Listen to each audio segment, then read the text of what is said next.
जो रूढ़िगत हमारी पारंपरिक जो ग्राम सभा है वो कहता है कि न विधानसभा न लोकसभा सबसे ऊंची ग्राम सभा।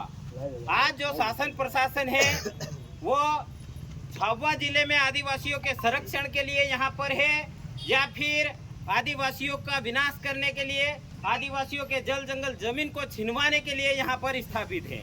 क्योंकि आए दिन इस देश में देखा जा रहा है कि कहीं पर आदिवासियों की बहन बेटियों की इज्जत लूटी जा रही है, छोटी छोटी नाबालिग बहन बेटियों को मार दिया जा रहा है।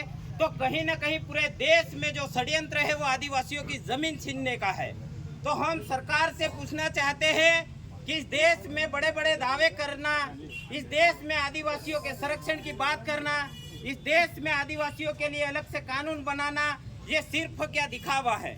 क्या हमारे जितने भी आदिवासी एमएलए और जो सांसद हैं वो विधानसभा और लोकसभा में आवाज उठाने की बजाय कहीं न कहीं सरकार का संरक्षण करती है और सरकार के इशारों पर चलती है और आदिवासियों का विनाश कर रही है?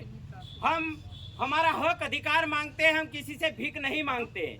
हमारे क्षेत्र में, हमारे झाबुआ जिले में हम सरकार को बताना चाहते हैं कि जितनी जमीन आपने फॉरेस्ट में देश आजाद होने के बाद में आपने जो जमीन फॉरेस्ट में घोषित की, क्या वो जमीनें आपने पहले से उनको सुरक्षित कर रखा है?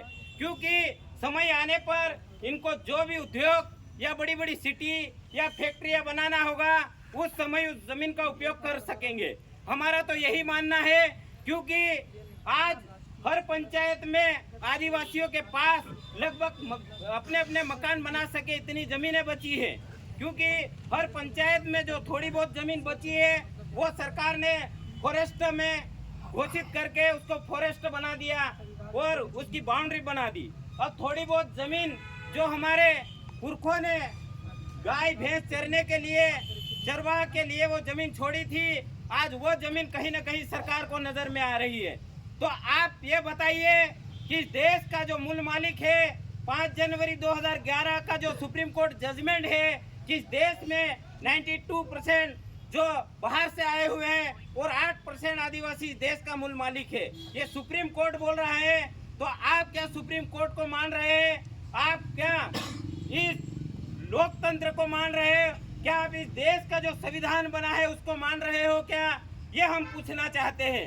यदि आप संविधान को मानते हो, यदि आप लोकतंत्र को मानते हो, यदि आप सुप्रीम कोर्ट को मानते हो, तो आप आदिवासियों का जो पारंपरिक रूढ़िगत ग्राम सभा है उसका भी आप आदेश का पालन कीजिए। नहीं तो यहाँ पर कहीं न कहीं देखा जा रहा है कि चाहे झारखंड हो, छत्तीसगढ़ हो या देश का कोई सा भी राज्य हो, दिन ब दिन आदिवासियों की जमीनें लूटी जा रही है। तो हम पूछना चाहते हैं कि हमारी आने वाली पीढ़ी, हमारा समाज और हमारे जो आदिवासियों के पीछे जो जीवन है, गाय भैंस पशु से लगाकर जितना भी जीव जगत है वो आदिवासियों के ऊपर निर्भर है, तो वो कहाँ जाएगा?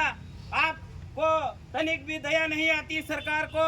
8 लाइन कॉरिडोर बनाए, सिर्फ ये औद्योगिक गलियारा बनाया, दोनों साइड 8 लाइन के दोनों साइड आदिवासियों की जमीन छीनने का काम कर रहे हैं।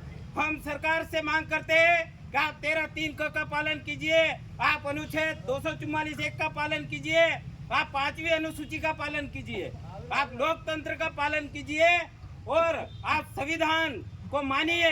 अन्यथा आदिवासी यदि संविधान सिखाने पे आ गया तो कहीं न कहीं आपको बहुत बड़ी दिक्कत हो जाएगी। इसी के साथ जोहार, जिंदाबाद।